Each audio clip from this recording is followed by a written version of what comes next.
Bismillahirrahmanirrahim. Assalamualaikum warahmatullahi wabarakatuh.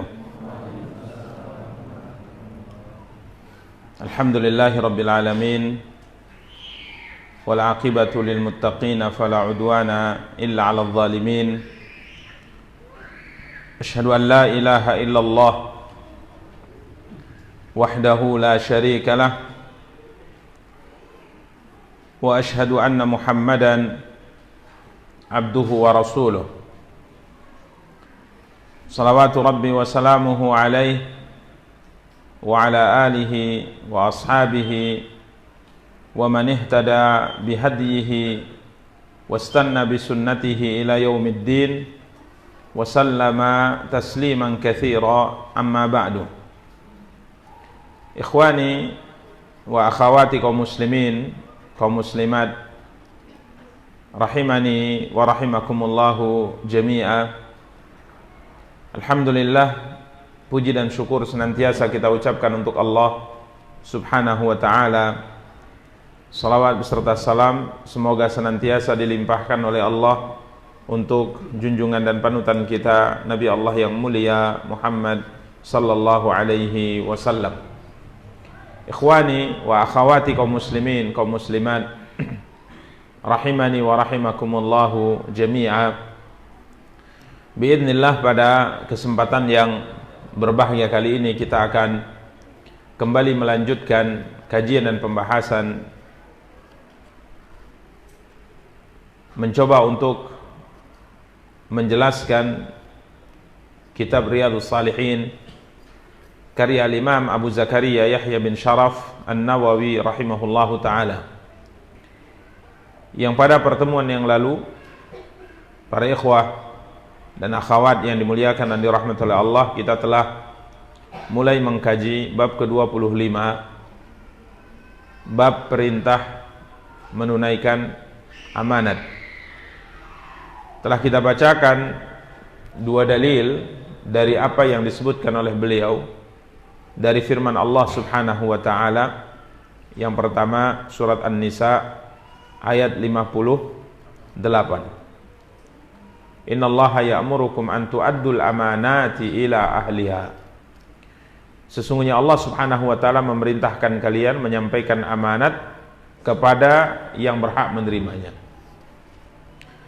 Kemudian kita juga telah membacakan ayat yang kedua yang disebutkan oleh beliau, surat Al-Ahzab ayat 72, firman Allah subhanahu wa ta'ala, inna aradna al-amanata 'ala as-samawati wal ardi wal jibal fa abayna an yahmilnaha wa ashfaqna minha wa hamalaha al-insanu innahu kana zaluman jahula.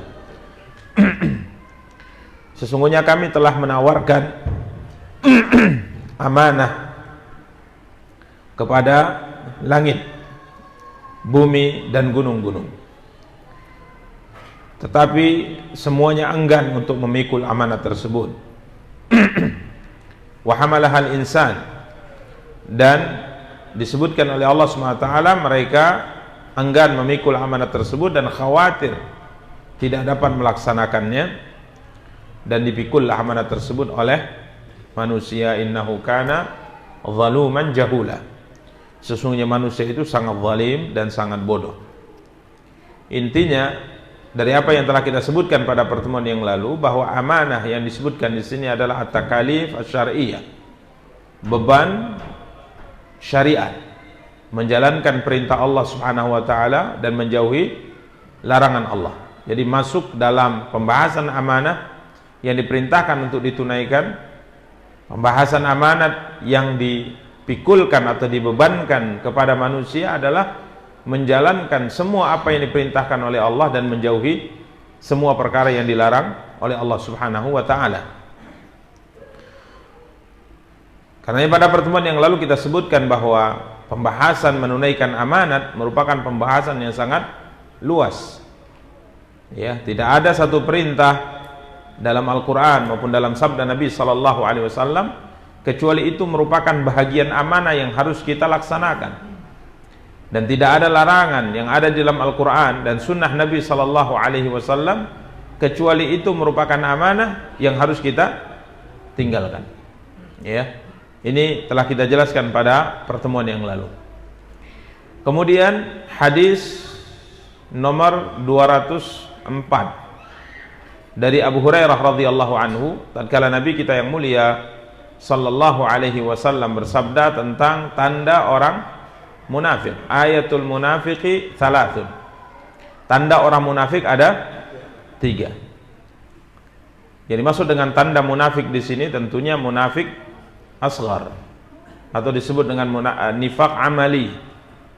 Ya, nifaq amali, karena nifaq kemunafikan itu terbagi kepada 2. Ada yang disebut dengan kemunafikan i'tiqadi atau akbar, kemunafikan berkaitan dengan keyakinan atau kemunafikan besar, dan ada kemunafikan amali, kemunafikan yang berkaitan dengan amal perbuatan atau disebut dengan nifaq asghar, nifaq kecil. Kalau kemunafikan i'tiqadi keyakinan, ya tentunya sebagian para ulama mengatakan izhar al-islam wal khair wa ibtan al-kufri wa syarr, menampakkan secara zahir keislaman dan kebaikan dan menyembunyikan kekufuran dan keburukan. Ya, yang sering disebut di kalangan masyarakat kita pura-pura masuk ke dalam Islam. Jadi zahirnya dia mengucapkan syahadat, tapi batinnya tidak seperti yang dia ucapkan. Ini kemunafikan i'tiqadi. Ya, ini kemunafikan apa? I'tiqadi. Contoh misalnya orang-orang yang seperti ini dalam kehidupannya membenci syariat, membenci syariat Allah Subhanahu wa taala, mendustakan Nabi sallallahu alaihi wasallam. Zahirnya Islam tapi tidak percaya dengan siapa? Rasulullah SAW. Ya, membenci syariat, menolak sebahagian syariat. Ya, senang apabila kaum muslimin tertindas. Ya, sedih jika saatnya kaum muslimin diberikan kemenangan oleh Allah Subhanahu wa taala. Ini diantara tanda-tanda seorang itu memiliki nifaq i'tiqadi atau nifaq akbar. Sedangkan yang dimaksud dengan nifaq amali atau nifaq asghar adalah melakukan perbuatan-perbuatan yang itu bahagian daripada tanda orang-orang munafik. Ya, bagian tanda daripada orang-orang munafik. Seperti Nabi SAW mengatakan tanda orang munafik dalam hadis ini ada 3. Apabila ia berbicara, ia berdusta. Apabila ia berjanji, ia menyalahi janjinya. Dan apabila ia diberi amanah, ia berkhianat. Maka hal-hal ini disebut dengan nifaq amali, nifaq amal perbuatan atau nifaq kecil, yang apabila seorang melakukannya tidaklah kemudian ia dikatakan sebagai orang yang keluar dari Islam. Ya, ini para ikhwah dan akhwat yang dimuliakan dan dirahmati Allah. Akan tetapi jika seandainya sifat-sifat atau amal-amal perbuatan orang munafik seluruhnya dia lakukan atau ada pada dirinya, seperti disebutkan dalam hadis ada tambahan keempat, wa idza khasama fajara, apabila ia berselisih, bertengkar, maka ia melampaui batas. Nabi mengatakan 4 sifat ini apabila ada pada seseorang seluruhnya maksudnya, maka kana munafiqan khalisan. Ini tanda dia adalah seorang munafik sejati, munafik yang tulen, munafik yang murni. Karena tidak mungkin seorang hamba muslim terkumpul padanya semua sifat orang munafik, tidak mungkin. Sifat munafik sangat banyak. Jadi kalau seandainya semua sifat munafik dia borong semuanya, ada pada dirinya semuanya, menunjukkan hatinya itu bermasalah. Kalau berbicara selalu berdusta, kalau berjanji selalu menyalahi janjinya, kalau diberi amanah selalu khianat, ya, salat malas, ya, bangun salat subuh malas, mengerjakan salat isya malas, bahkan tak pernah salat, ya. Kemudian kalau beramal hanya untuk mencari sanjungan dan pujian. Ini kalau semuanya dia borong, ada pada dirinya sifat-sifat munafik ini, walaupun poin-poinnya atau perbuatan-perbuatannya itu merupakan nifaq amali atau nifaq asghar, tapi kalau seluruhnya dia miliki, bisa saja dia adalah seorang munafik tulen. Ini para ikhwah dan akhwat yang dimuliakan dan dirahmati Allah. Karenanya sekalipun dia adalah nifak amali, kita sebagai seorang muslim harus berusaha untuk apa? Menyelamatkan diri kita dari sifat-sifat ini. Karenanya disebutkan oleh Abdullah bin Abi Mulaikah, aku telah bertemu dengan 30 sahabat Rasulullah sallallahu alaihi wasallam, semua mereka takut jika hatinya terjangkiti sifat apa? Munafik. Yang dimaksud sifat munafik di sana munafik kecil ini. Kalau munafik i'tiqadi tentunya mungkin para sahabat adalah orang yang jauh dari hal demikian. Tapi kalau munafik amal, ini bisa saja seorang terjatuh ke dalamnya. Ya, karenanya 30 sahabat yang ditemui oleh Ibnu Abi Mulaikah, ya, sahabat Rasulullah yang berjuang bersama dengan Rasulullah, ya, beriman kepada Nabi sallallahu alaihi wasallam, semua mereka takut kalau hatinya terjangkiti sifat apa? Kemunafikan. Ini para ikhwah dan akhwat yang dimuliakan dan dirahmati Allah. Dan di antara tanda munafik yang disebutkan dalam hadis ini adalah wa idza tumina khana. Apabila ia diberi amanat, dia apa? Berkhianat. Ya, makanya beliau masukkan hadis ini di dalam bab perintah menunaikan amanat. Karena orang yang tidak menunaikan amanat, maka tanda orang munafik. Ya, demikian para ikhwah dan akhwat yang dimuliakan dan dirahmati oleh Allah. Bahkan dalam riwayat lain ada tambahan wa in sama wa shalla wa za'ama annahu muslim. Meskipun ia berpuasa, ia salat dan mengaku dirinya muslim. Kalau semua sifat munafik dia borong, ini dicurigai, ya. Ini dicurigai. Demikian para ikhwah dan akhwat yang dimuliakan dan dirahmati oleh Allah Subhanahu wa taala. Berikutnya kita masuk hadis nomor 205.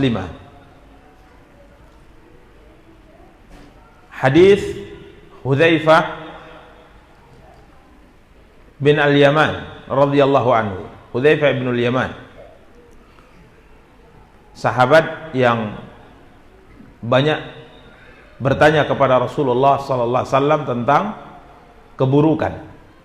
Ya, sahabat yang banyak bertanya kepada Rasulullah sallallahu alaihi wasallam tentang keburukan karena beliau takut terjatuh ke dalam keburukan sedangkan beliau tidak apa? Menyadarinya. Dulu kata beliau, para sahabat Rasulullah sallallahu alaihi wasallam selalu bertanya kepada Rasulullah tentang kebaikan, sedangkan aku selalu bertanya kepada Rasulullah sallallahu alaihi wasallam tentang keburukan karena aku khawatir aku terjatuh ke dalam keburukan sedangkan aku tidak menyadarinya. Hudzaifah bin Yaman meriwayatkan sebuah hadis. Beliau berkata, haddatsana Rasulullah sallallahu alaihi wasallam haditsain qad ra'aitu ahadahuma.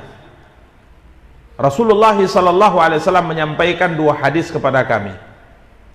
Saya telah melihat salah satu dari keduanya, wa ana antadzirul akhar. Ya, beliau menyampaikan dua buah hadis. Beliau Hudzaifah mengatakan satu dari dua buah hadis yang disabdakan oleh Rasulullah sallallahu alaihi wasallam aku telah melihat kenyataannya. Namun dari keduanya yang satunya lagi antadzir al-akhar. Aku sedang apa? Menunggu yang satunya lagi. Ya. Subhanallah, dua hadis disabdakan oleh Rasulullah didengar oleh Hudzaifah bin Yaman, yang satu beliau sudah menyaksikannya. Yang satu lagi belum.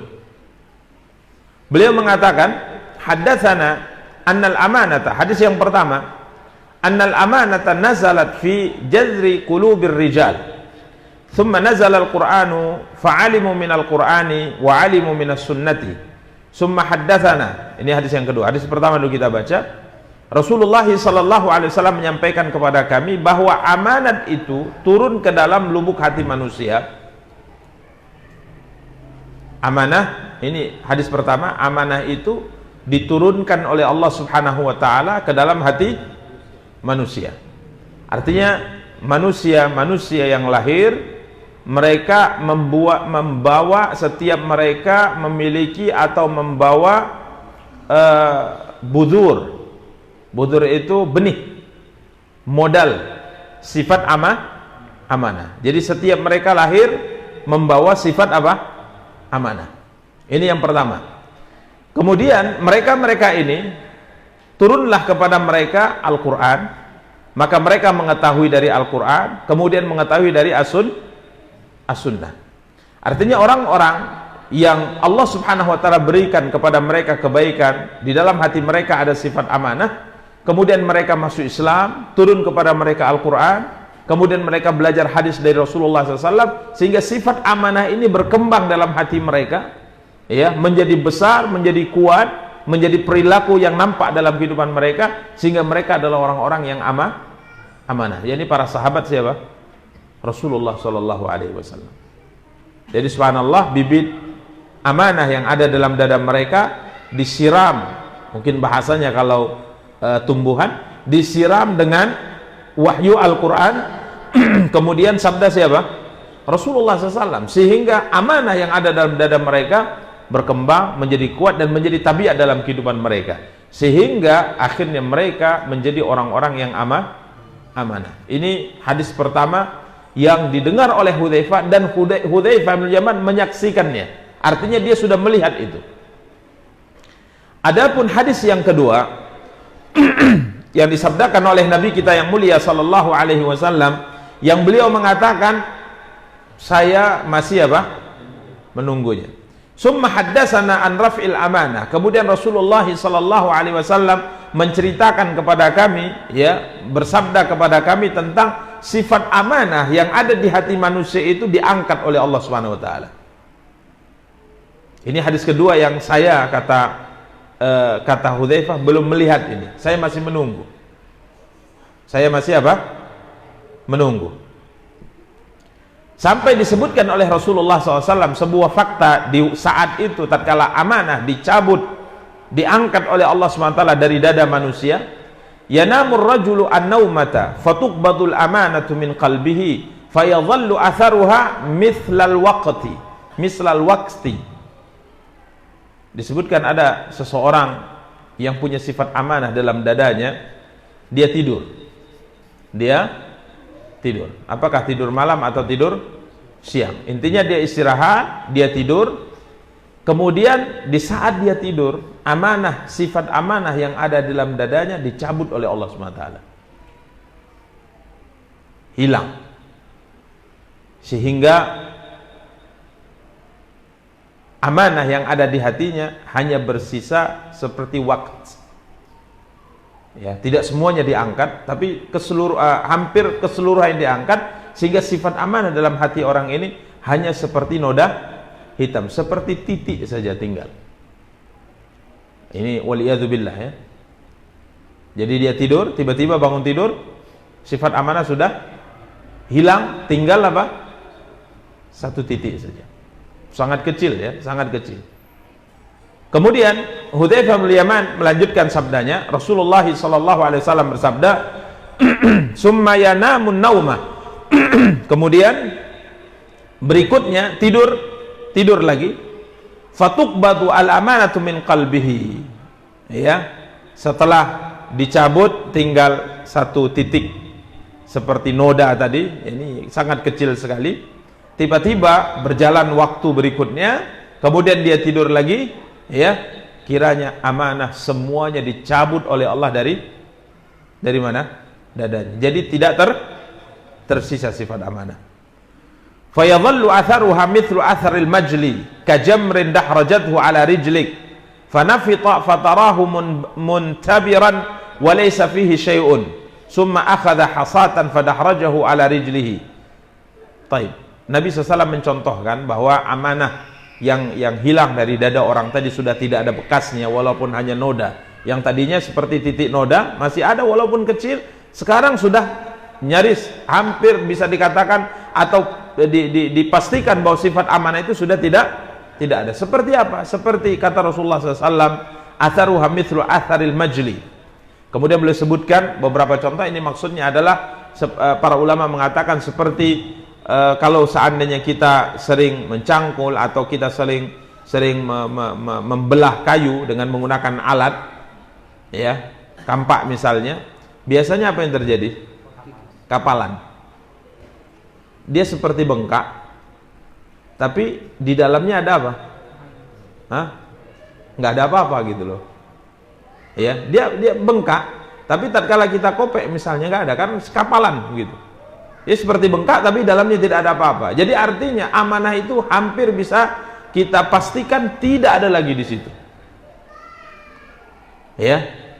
Ini para ikhwan dan akhwat yang dimuliakan dan dirahmati Allah. Jadi menggambarkan dicabutnya amanah pertama secara lafaz hadis tersisa hanya satu titik. Kemudian dicabut lagi habis semuanya. Tidak ada yang tersisa. Kemudian Rasulullah SAW bersabda, fayusbihun nas yatabaya'un. Ya, kemudian Nabi SAW menceritakan tentang manusia dalam kehidupannya, ya karena memang hidup membutuhkan kebutuhan-kebutuhan mereka, maka beliau mengatakan mereka pun dalam kehidupan sehari-hari melakukan transaksi apa? Jual beli. Mereka melakukan transaksi jual beli. Kemudian fala yakadu ahadun yu'addil amanah, sampai dikatakan bahwa dalam kehidupan manusia yang sifat amanah itu sudah dicabut oleh Allah SWT, nyaris kata Rasulullah tidak ada lagi orang yang menunaikan amanah dalam transaksi jual beli. Pengkhianatan, ya, kecurangan itu dilakukan oleh masyarakat saat itu. Ini yang kata Hudzaifah bin Yaman, aku belum melihatnya. Hampir bisa dikatakan tidak ada seorang pedagang pun di hari itu yang menunaikan amanah. Semuanya menipu, semuanya curang, semuanya berkhianat. Tidak ada kejujuran sama sekali dalam transaksi jual beli mereka. Kemudian Rasulullah SAW bersabda, hatta yuqala inna fi bani fulan rajulan aminan. Sampai kadangkala karena nggak ada lagi seorang yang melakukan transaksi jual beli yang punya sifat amanah, sampai ada ungkapan sebagian orang di kabilah fulan, di suku fulan. Kabilah itu jumlahnya banyak, suku itu jumlahnya banyak. Konon ceritanya di sana satu dari mereka orang amanah. Jadi dari 1 juta, dari 1000 orang cuman satu. Konon ceritanya dia punya sifat amanah. Ini mengerikan ya, kondisi yang diceritakan oleh Rasulullah, yang didengar oleh Hudzaifah bin Yaman, yang beliau katakan, saya belum melihat ini. Tidak ada lagi orang melakukan transaksi jual beli punya sifat amanah. Taib. Summa yuqalu rajul. Kemudian komentar orang kepada orang lain apa? Nah ya, disebutkan ma ajladahu, ma adrafahu, ma aqalahu. Pujian orang kepada orang lain semuanya berkaitan dengan masalah dunia. Orang dipuji, disanjung hanya karena ia memiliki keistimewaan, kelebihan dalam urusan dunia saja. Sehingga orang-orang akan memuji orang lain, timbangannya hanya seperti ini, kata Rasulullah SAW. Alangkah sabarnya dia, alangkah cerdiknya dia, alangkah pandainya dia. Sabar kali dia dalam bekerja, tekun kerja sampai dia menjadi orang berhasil. Ya, cerdas orangnya dalam pendidikan, dalam karir kerja, dalam bisnis luar biasa, sehingga dia berhasil, ya. Dan begitu seterusnya. Pujian orang, sanjungan orang kepada orang lain sama sekali tidak berkaitan dengan masalah aman orang itu, masya Allah agamanya, masya Allah ketakwaannya, masya Allah amal salehnya, masya Allah puasanya luar biasa. Nggak ada lagi pujian seperti itu. Kalau di zaman Hudzaifah, di zaman sahabat masih banyak seperti ini. Itu si fulan itu luar biasa ya, salatnya luar biasa, ilmunya luar biasa, ininya luar biasa, semuanya kaitan dengan agama. Tapi di zaman yang Hudzaifah bin Yaman mendengar Rasulullah SAW bersabda yang beliau belum melihatnya, semua timbangan, pujian, sanjungan orang semuanya urusan dunia.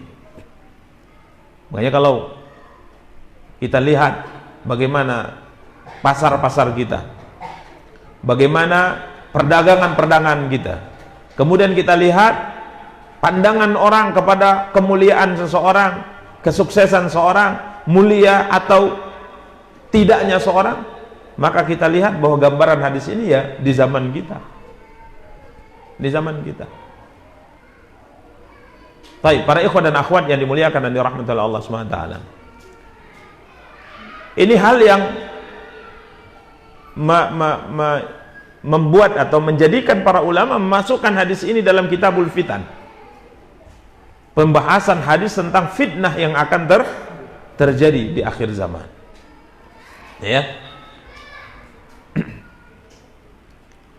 Coba lihat bagaimana yang kita sebut dengan perdagangan kita.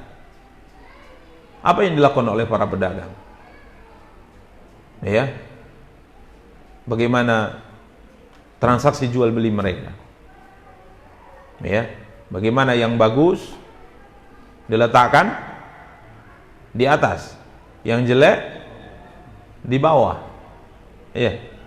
Bagaimana mereka merubah timbangan, takaran. Bagaimana mereka berkhianat dalam transaksi jual beli. Ya. Semuanya. Ya.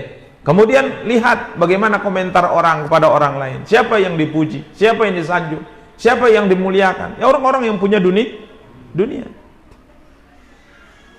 Tidak ada istimewanya orang punya ilmu agama, nggak ada istimewanya menurut sebagian orang, kecuali orang-orang yang dirahmati oleh Allah. Ya. Tapi kalau dia doktor, profesor di bidang teknologi, ya mungkin karirnya luar biasa dan gajinya juga luar biasa. Tapi ini subhanallah hal yang disabdakan oleh Nabi SAW yang nyata di hadapan mata kita. Yang Hudzaifah bin Yaman, saya masih menunggu dan tidak melihat ini kondisi kedua yang disabdakan oleh Rasulullah sallallahu alaihi wasallam. Nabi sallallahu alaihi wasallam mengatakan, pujian orang-orang kepada orang lain itu begitu sangat sabarnya, begitu sangat uletnya, begitu sangat hebatnya, sabarnya dia dalam berkarir, bekerja dan sebagainya, sehingga dia berhasil. Wa ma fi qalbihi mithqalu habbatin min khardalin min iman. Padahal di hati orang-orang yang dipuji ini, orang-orang yang disanjung ini, tidak ada walaupun hanya seberat biji sawi dari iman. Dimuliakan, dihormati. Bahkan kalau datang semua orang berdiri menyambutnya, tapi Rasulullah katakan di hatinya tidak ada iman walaupun hanya seberat biji sawi. Ini para ikhwan dan akhwat yang dimuliakan dan dirahmati oleh Allah Subhanahu wa taala. Karena siapa yang dieluk-elukan di zaman kita? Siapa yang dihormati, disambut kedatangannya? Ya. Bukan orang yang punya iman yang kuat, bukan orang yang punya ilmu. Akan tapi sudah terbalik ya timbangan manusia. Semakin banyak harta seorang akan semakin mulia dia di mata masyarakat. Tidak penting dia sholat, nggak penting itu. Tidak penting dia meninggalkan perkara yang diharamkan oleh Allah, tidak penting di mata manusia. Yang penting dia punya harta banyak. Dari mana hartanya terserah dia. Yang penting dia orang kaya. Yang penting dia seorang pejabat. Nah, itu orang mulia, hormatnya luar biasa. Kalau dia ngomong di tengah masyarakat semuanya diam. Tapi kalau ulama yang ngomong ribut semuanya. Bahkan ulama malah dituduh sebagai seorang pengkhianat. Ini yang disabdakan oleh Nabi kita yang mulia sallallahu alaihi wasallam. Kemudian Hudzaifah bercerita tentang masa beliau. Ya, tentunya masa beliau adalah masa yang tidak jauh dari sabda Rasulullah. Karena disebutkan beliau wafat pada tahun 36 Hijriah. Wafat pada tahun 36 Hijriah. Ya. Tidak lama setelah syahidnya Utsman bin Affan radhiyallahu taala masuk ke khalifahan Ali bin Abi Thalib radhiyallahu taala. Artinya sahabat saat itu masih banyak. Ya. Beliau berkata melihat kondisi apa yang beliau alami di masa itu, masih tahun 36 Hijriah. Kita sekarang 1400 berapa? Subhanallah. Jauh sudah. Beliau berkomentar di zaman itu, di tahun beliau wafatnya 336 Hijriah. Berarti sebelum itu beliau berkata berkaitan dengan hadis yang beliau sampaikan kepada kita ini, walaqad ata alayya zamanun wala ubali ayyukum bay'atu. Kita baca terjemahan dalam kitab ya. Beliau berkata, sungguh aku telah mengalami suatu masa di mana aku tidak peduli siapakah di antara kalian yang aku baiat. Itu terjemahannya. Ini terjemahannya salah. Terjemahannya apa? Salah ini. Terjemahannya salah. Makanya selalu kita ingatkan bahwa belajar hanya mengandalkan buku, khususnya terjemah, ya, khususnya terjemah, ini orang bisa sesat. Karena kalau kita mengandalkan hanya terjemah, berarti kita mengandalkan pemahaman hadis dengan penterjemah. Kalau penterjemahnya salah pemahaman, pasti kamu akan salah pemahaman. Karenanya selalu kita ingatkan, sebagaimana kata Al-Imam Al-Auza'i rahimahullah, sesungguhnya ilmu agama ini mulia. Ilmu agama apa? Mulia. Sesungguhnya ilmu agama ini karim, mulia. Bagaimana kita tahu ilmu agama mulia? Ini ilmu datang dari siapa? Dari Allah. Disampaikan oleh Allah melalui perantara Jibril kepada siapa? Nabi SAW. Ilmu datang dari Allah. Kemudian Nabi mewariskan ilmu ini kepada umatnya. Karenanya tidak ada seorang Nabi yang meninggal yang mewariskan harta. Tidak ada. Tidak dinar, tidak dirham, tidak ada harta yang mereka wariskan. Yang mereka wariskan apa? Ilmu. Makanya Imam Auza'i mengatakan ilmu ini mulia. Dia adalah warisan siapa? Rasulullah SAW. Kemudian beliau mengatakan ilmu yang mulia ini, metode yang dipakai oleh para ulama kita dari sahabat, mereka langsung belajar kepada siapa? Rasulullah. Tabi'in, mereka langsung belajar dari sahabat. Atba'ut tabi'in, mereka belajar dari tabi'in. Atba' tabi'in, belajar dari atba' tabi'in. Ilmu ini diwariskan oleh Rasulullah kepada sahabat, sahabat mewariskannya kepada tabi'in, tabi'in mewariskannya kepada atba' tabi'in, atba' tabi'in, begitu seterusnya dari ulama ke ulama, dari ulama ke ulama. Sampai kata Imam Auza'i, tatkala ilmu yang mulia ini masuk dalam kitab, ditulis dalam kitab, dicetak, sehingga siapapun orang bisa punya, siapapun orang bisa beli apa? Kitab, bisa baca sendiri. Akhirnya masuk ke area ilmu orang-orang yang tidak layak. Paham maksudnya? Kitab ini tatkala ilmu dulu warisan Nabi. Nabi ngajarkan kepada sahabat, sahabat tabi'in, kemudian ulama, terus diambil dari generasi ke generasi secara langsung. Tatkala ilmu ini dibukukan sehingga siapapun bisa beli apa? Buku, dia bawa pulang bukunya, kemudian dia baca, kemudian dia pahami, kemudian dia sampaikan, sehingga akhirnya masuk ke area ilmu orang-orang yang bukan ahlinya. Karena metode dalam belajar dalam agama kita tidak boleh otodidak, dia harus belajar dari seorang guru untuk mengantisipasi terjadinya kesalahan sedangkan dia tidak paham.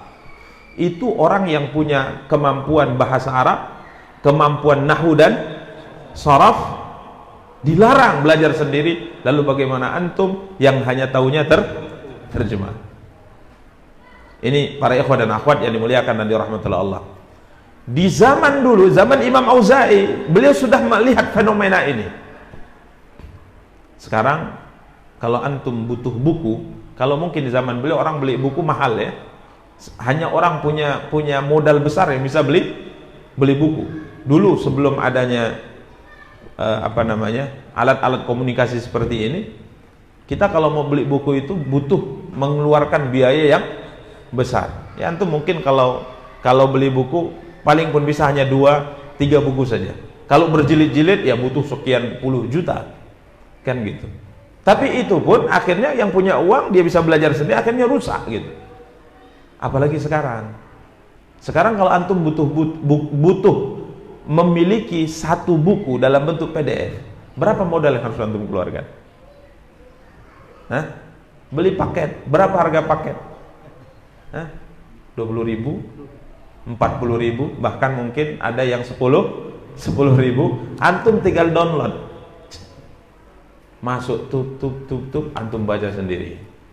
Oh, jadi mufti antum jadi. Siapa yang tanya antum jawab, siapa yang tanya antum jawab. Apa yang terjadi? Akhirnya tatkala ilmu itu tidak didapat dari metode yang diwariskan dahulu, sehingga terjadi kerusakan. Sekarang yang berkomentar, yang berbicara tentang agama, semua orang komentar. Ya, bahkan ya kita tidak mengatakan bahwa yang harus berkomentar itu hanya ustadz saja, tidak. Mungkin yang profesinya dokter, profesinya petani, profesi yang ya kalau dia mumpuni di bidangnya, yang tidak ada masalah berbicara tentang agama. Yang kita khawatirkan itu adalah orang-orang yang profesinya di tempat lain dan tidak tahu kecuali hanya terjemah, kemudian cerita tentang agama. Rusak. Bahkan yang didengar mereka, sedangkan ulama dikatakan nggak paham. Hanya ulama haid dan nifas saja. Alah, siapa itu ulama haid dan nifas? Nah ini baru nih orator nih orangnya. Ini masya Allah ini.